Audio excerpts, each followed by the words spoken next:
What's going on, fam? My name is Henry, and if you're new here, welcome.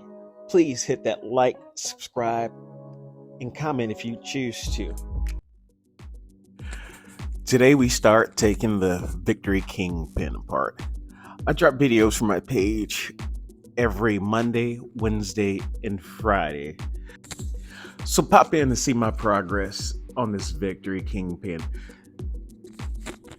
And if you're wondering what a Victory Kingpin is, Victory was Polaris's jump into the fray against Harley Davidson during the V-twin wars of the late 90s up until 2017 when the Victory closed its doors.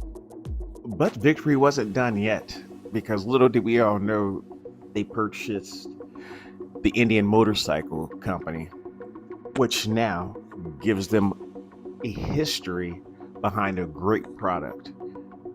I understand that a lot of people are confused about the whole Polaris Indian thing. There's nothing to be confused about. It's an American manufacturer putting out an American motorcycle. Period, point blank. There's no, who are you guys? You guys are the competition. No, it's an American brand, and I support American. As a Harley Davidson owner for years now, I need something new. A lot of people say there's nothing exciting about Victory or the Indian brand. Well, to me personally, there's nothing new about Harley Davidson. We're just getting the same mediocre, lackluster engines. They might be fast to you. Maybe you're in your early 50s through late 70s. Great, that's fast for you. But for us younger folks who are coming up in our late 20s, early 40s, we want something that has punch and performance now. For me personally, I never had the brand loyalty of some of my fellow Harley brothers and sisters. I wasn't too brand loyal. I really didn't want Harley Davidson gear because personally, that's just not my vibe. The only reason a lot of people see me wearing Indian gear now is when I purchased my Indian motorcycle as a veteran, they gave me a $500 credit to purchase whatever Indian swag I wanted. So they enticed me. If Harley Davidson would have did that when I first purchased my first Harley Davidson, I would have a ton of Harley Davidson gear. But no, I'm not going to support somebody just because go spend my money. Start me out free. Like, walk me into it. At least trick me.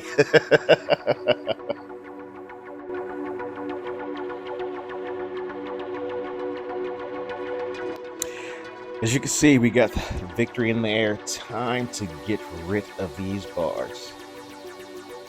Just simple Allen wrenches is all you need. And just basically in ratchet. And these bars are off and done. Very easy, simple. There's nothing for you to really worry about.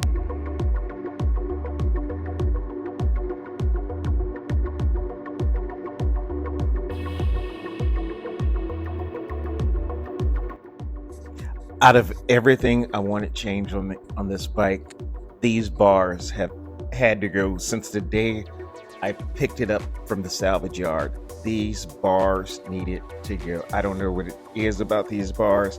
I don't know if it was the oversized grips. I just know for me personally, this isn't my type of party. So these hand controls and these bars are out of here. So what are some of the first upgrades that some of you guys and gals like to see on your bikes when you first get them?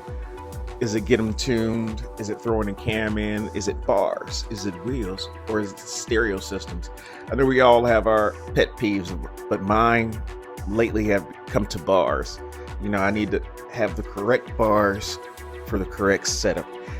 Because looks are cool and all, but when you're on those roads or doing a long haul, those bars really play a part in how you control your vehicle. The bar setup that I chose is pretty cool though. You'll see that as I start putting this together. I'm not revealing anything early. Hey, I'm trying to keep you here, keep you on my YouTube channel, and have at least a cheerleading squad to watch me go through this craziness of just tearing down the Victory and fixing her up from salvage to back on the road, which is still cool in my opinion because this is my first time ever touching a Victory motorcycle maintenance wise and not just jumping on, turning the throttle and going. I'm finally to the last step of this monstrosity.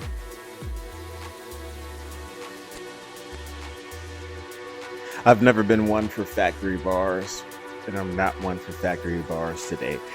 I'm trying to keep this build cheap, but a lot of this needs to come off of here.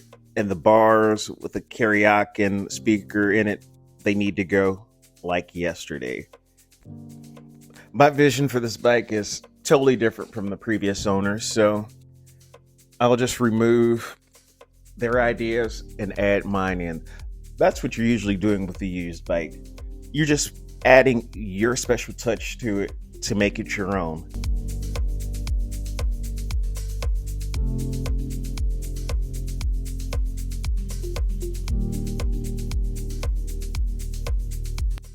Next up, got to get this headlight bezel that was busted up off of here.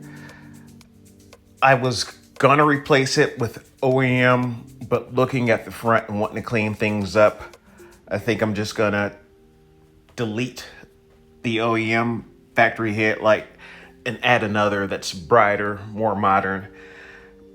Because from the look of the OEM headlight and the headlights to replace it, it doesn't look like it gets that bright. So I'm gonna need some brighter options. Hey, how's it going? As you've seen, this is the first day that I've been working on the Victory. Pretty simple so far. Everything is pretty much simple tools. Like my Allen wrench said, a couple of just basic wrenches.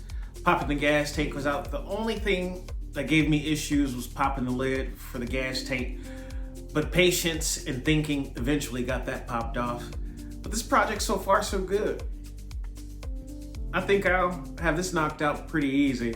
There's nothing really major here for you to do with this. Everything is basic. So what Polaris did this, they really wanted the consumer to be able to work on this on their own and get out there. Same thing with the Indian. Something I really liked about them was when I wanted to do my first service, the only thing I had to do was go and look at the Indian Motorcycle YouTube channel, and guess what? Everything was right there. Testing your belt, inspection, stuff like that. More companies need to do that.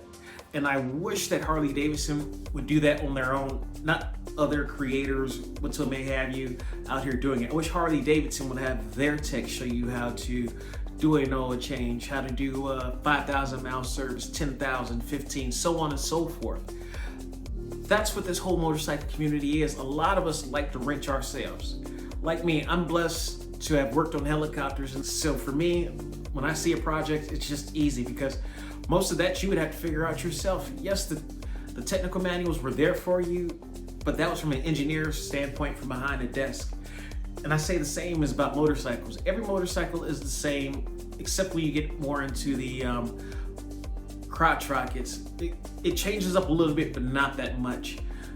But American V-twins are pretty much all alike in my opinion, and they're very, very easy to work on. So if you have a chance to, get your hands on a Victory for cheap, just to practice just basic mechanics and not worry about tearing something up, this is a great option. But if you do get it back running, guess what? You got a top-notch bike that still can perform with today's bikes. Like I said, Polaris knew what they were doing when they did Victory.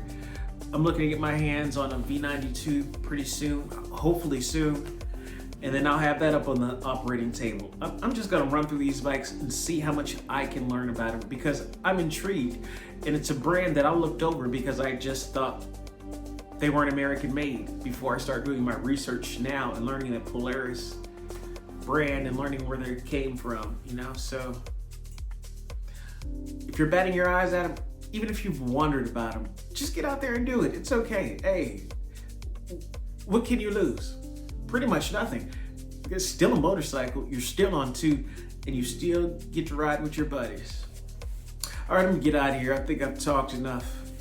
Thanks again for checking me out. Don't forget to like, comment, and subscribe. And also, just keep hanging out. Even if you don't like my content, just hang out to see if I could even get this thing cranked up. Because personally, I haven't got it cranked up yet because of the fuel pump issue. So I don't even know if this is working. So stay tuned, we'll all find out together. This is a journey. I'm hoping to get a lot more people on. All right, be blessed out there. Godspeed.